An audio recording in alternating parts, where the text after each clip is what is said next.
নমস্কার, আপনারা দেখছেন জেলা বার্তা। আপনাদের সঙ্গে আমি শান্তিপ্রিয়া।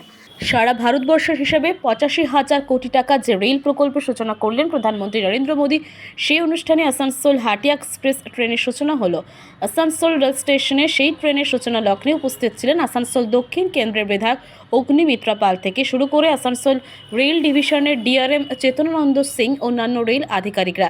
একদিকে যেমন প্রধানমন্ত্রী নরেন্দ্র মোদী বলেন রেল উন্নয়ন নিয়ে প্রশংসায় পঞ্চমুখ হয়েছেন, তেমনি তার পাশাপাশি আসানসোলের সাংসদ শত্রুঘ্ন সিনহা থেকে শুরু করে রাজ্যের মুখ্যমন্ত্রী মমতা বন্দ্যোপাধ্যায় কারোরই সমালোচনা করতে বাকি রাখেননি সরকারি অনুষ্ঠানে।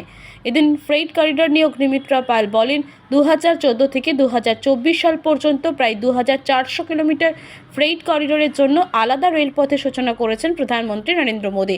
তার পাশাপাশি তিনি বলেন যে রাজ্যে জমি অধিগ্রহণের জন্য যে রেভিনিউ অফিসার দরকার, রাজ্য সরকার তা এখনও পর্যন্ত নিয়োগও করেননি, ফলে জমি নিতে অসুবিধা হচ্ছে বলে অগ্নিমিত্রা পাল দাবি করেছেন। এর পাশাপাশি গত কয়েকদিন আগে শত্রুঘ্ন সিনহা তার সাংসদ কোটার উন্নয়ন নিয়ে যে পরিসংখ্যান দিয়েছেন তাতে তিনি উল্লেখ করেছেন বার্নপুর স্টেশনে কিছু রেল উন্নয়নের কথা। অগ্নিমিত্রা পাল তাকে কটাক্ষ করে বলেছেন এই সবই প্রধানমন্ত্রীর অমৃত ভারত প্রকল্পের অধীনে, কোনোটাই শত্রুঘ্ন সিনহার অবদান নয়। সন্দেশখালী ইস্যুতে এদিন শত্রুঘ্নকে এক হাতে নিয়েছেন অগ্নিমিত্রা পাল। তার পাশাপাশি সিএএ নিয়ে তার দাবি এই আইন কারো নাগরিকত্ব কেড়ে নেওয়া আইন নয়, বরং নাগরিকত্ব দেওয়ার আইন। ফলে মুখ্যমন্ত্রী মমতা বন্দ্যোপাধ্যায় ভুল বোঝাচ্ছেন এবং মানুষকে উস্কাচ্ছেন।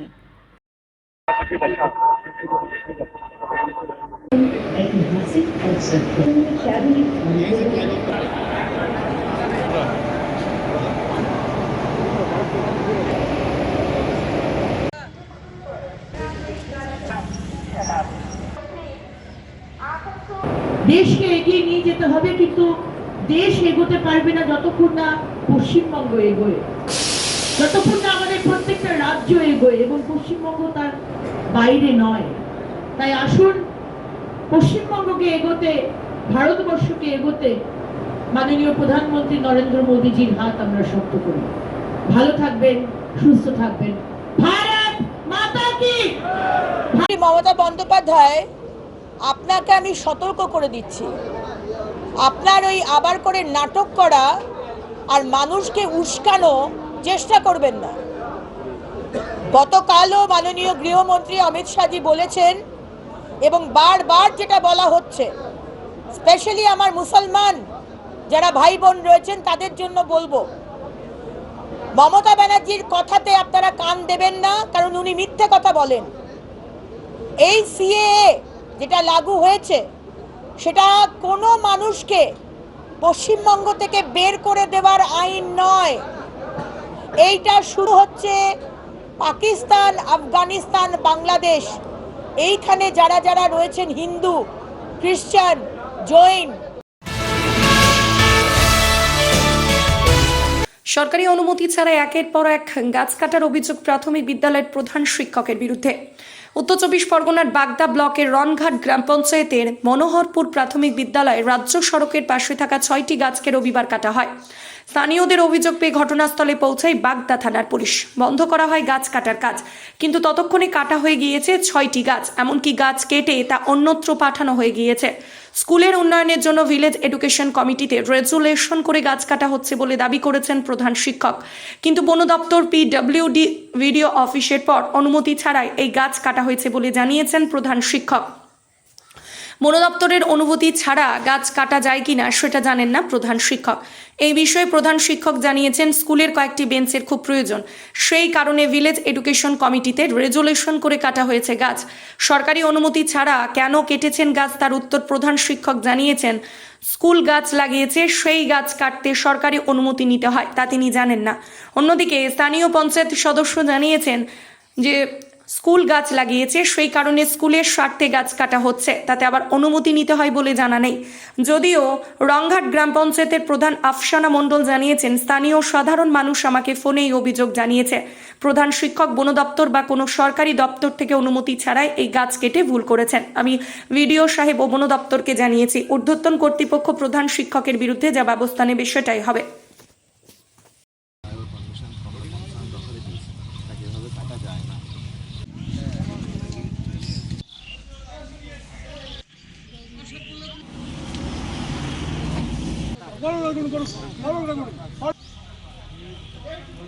বিষয়টি হচ্ছে সকাল থেকে মনোহরপুর গ্রামের অনেক মানুষই আমাকে ফোনে বিষয়টা জানিয়েছেন।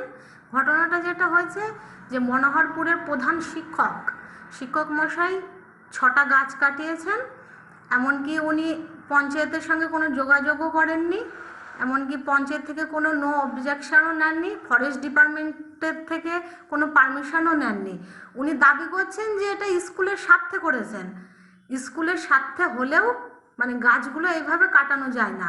উনি কোনো নিয়ম বা কোনো আইন মেপে কাজগুলো করেননি। উনি যে কাজটা করেছেন সেটা বেআইনিভাবে করেছেন। উনি ভুল করেছেন, অন্যায় করেছেন। যে ভিলেজ এডুকেশন কমিটি আছে স্কুলের, আমরা নিজেরা রেজুলেশন করে সিদ্ধান্ত নিয়ে করেছি। এখন আমাদের নিজেদের স্কুল মাঠ, এটা আমাদেরই লাগানো গাছ। আমার স্কুলে ছাত্রছাত্রীদের বসার কোনো বেঞ্চ নেই, মানে কম সংখ্যক আছে। তো এখন তাদের বেঞ্চ তৈরি করা খুব দরকার। আমি আমার অফিসকে জানিয়েছি, এসআই অফিসকে, যে বর্তমানে কিছু যদি ফান্ড দেওয়া যায় তাহলে আমার ছাত্রদের বেঞ্চ তৈরি করতে পারি। তো ওনারা বলেছে এখন কিছু করা যাবে না, যা হবে পরে দেখা যাবে। এটা আমার জানাই ছিল না যে লিখিত অনুমতি নিতে হয়। নিয়ে নিচ্ছে একটি ছোট্ট বিরতি, ফিরে আসছি বিরতির পর। সঙ্গে থাকুন ভয়ের সঙ্গে নির্ভয়ে। সিউড়িতে অত্যাধুনিক চিকিৎসা পরিষেবা নিয়ে এলো সৃজন পলিক্লিনিক।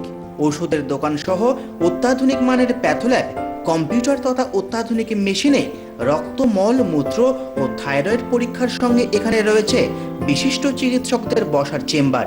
রোগীদের স্বাচ্ছন্দ্যের কথা ভেবে সম্পূর্ণরূপে এসি নিয়ন্ত্রিত সৃজন পলিক্লিনিকে রয়েছে বসার সুবন্দোবস্ত, বিশুদ্ধ পানীয় জল ও টয়লেটের ব্যবস্থা। এখানে বসছেন সিউড়ি সদর হাসপাতালের বিশেষজ্ঞ চিকিৎসক সহ অন্যান্য শহর ও হাসপাতালের বিশিষ্ট চিকিৎসকরা।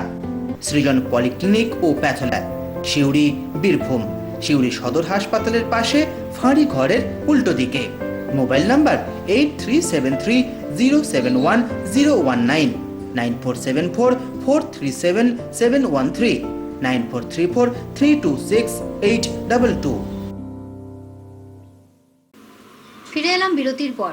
হলদিয়া থেকে কয়লা বোঝাই মালগাড়ি কহলগাঁও উদ্দেশ্যে রওনা দেয়। কয়লা বোঝাই গাড়িটি রামপুরহাট স্টেশনে প্রবেশ করলে নজরে আসে গাড়িতে জ্বলছে আগুন। সঙ্গে সঙ্গে গাড়িটিকে রামপুর স্টেশন থেকে কিছুটা দূরে আউটারের মধ্যে দাঁড় করানো হয়। গাড়িটির 59টি বগি ও একটি ইঞ্জিন নিয়ে রওনা দিয়েছিল। ইঞ্জিন থেকে 8 নম্বর বগির মধ্যে আগুন দেখতে পাওয়া যায়। রেলের তরফ থেকে দমকল বিভাগকে খবর দেওয়া হয়। ঘটনাস্থলে দমকলের একটি ইঞ্জিন এসে ওই বগির মধ্যে লেগে থাকা আগুন নিভিয়ে ফেলেন প্রায় 30 মিনিটের মধ্যে। রেল সূত্রে জানা যায় বিশেষ ক্ষয়ক্ষতি হয়নি, তবে আগুন লাগাকে কেন্দ্র করে কিছুটা হলেও আতঙ্ক সৃষ্টি হয় এলাকায়।